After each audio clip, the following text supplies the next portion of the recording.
What's going on, Grizz fans? It's Michael Wallace. It's almost that time of year. It's the Ortho South countdown to Grizz Camp. I'm joined by Pete Pranica, going into year 20 as the Grizzlies' preeminent broadcaster. Pete, a lot of storylines to get to, but we got to start with some of the changes, a little bit of the tweaks that are going on with Taylor Jenkins and his staff as he goes into year 5.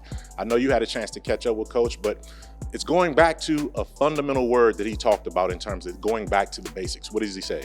Well, Taylor Jenkins told me last week that the focus for the club right now is to get back to fundamentals, and one of the key fundamentals in reestablishing the identity is player development. He said, we've done a good job with player development, but we need to get better with player development.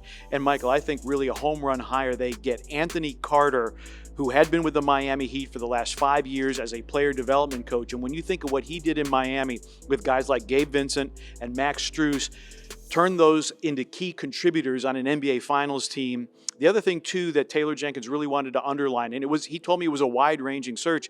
Anthony Carter, as a former player, will have a great opportunity to connect with the current players, and he feels that's super important as the Grizzlies continue their player development program. And when you talk about Anthony Carter, I had a chance to talk to Eric Spoelstra, who was on that Team USA staff, and he said the Grizzlies are getting a great one. It was difficult to let him go, but he absolutely understands where the Grizzlies are mentality-wise, going back to development. And when you look at some of the guys that Anthony will have a chance to work with here in terms of player development, you know, David Roddy, all of those guys, Jake LaRavia, even some of the veterans. How important is it, as Taylor talked about, in terms of going back to that developmental mindset?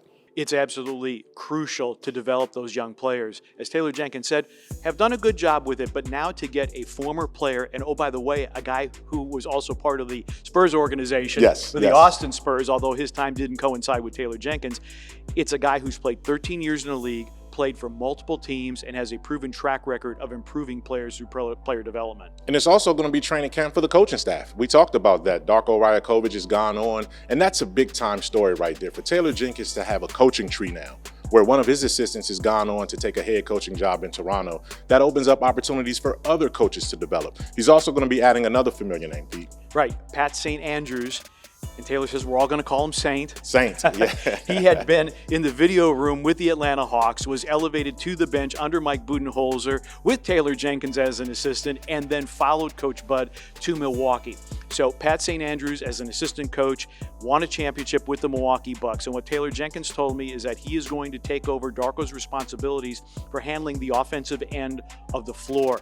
Likes a lot of the same concepts, but thinks that there are going to be some interesting offensive tweaks that Saint's going to be able to bring to the team, which I think is great. And like the rest of the assistant coaches, will have player development responsibilities. The key one is Zaire Williams. And you obviously know that the Grizzlies are going to be one of the teams leading the NBA in three-point shooting, fast break opportunities, transition points, all of those things up tempo. So Saint is going to come in and have some quality players to work with, but also some concepts that are going to try to keep the Grizzlies in the top 5. Well, and concepts that really speak to the way Mike Budenholzer coaches and Taylor Jenkins coaches. There's an element of familiarity there, so there's an element of comfort as well. And again, with Saint, another guy who's come up through the video room. He's come up from the ground floor and is ready to take his spot on the Grizzlies bench. Well, as Pete said, there's plenty of storylines to get to. This is just one of them. Keep it locked on Grind City Media for all of our Ortho South countdown to Grizz Camp coverage right here on Grind City Media.